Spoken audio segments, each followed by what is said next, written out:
والشمس وضحاها والقمر إذا تلاها والنهار إذا جلاها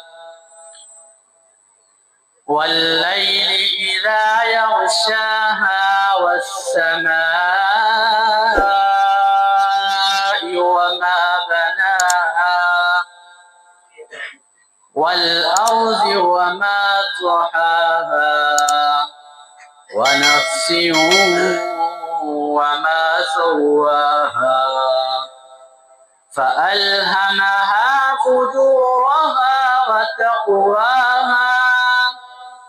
قد أفلح من زكاها وقد خاب من دساها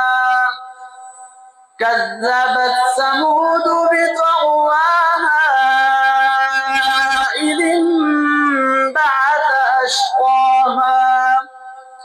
فقال لهم رسول الله ناقة الله وسقياها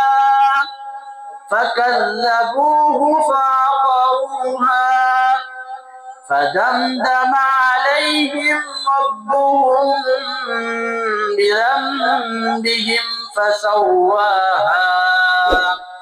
ولا يخاف عقباها صدق الله العظيم.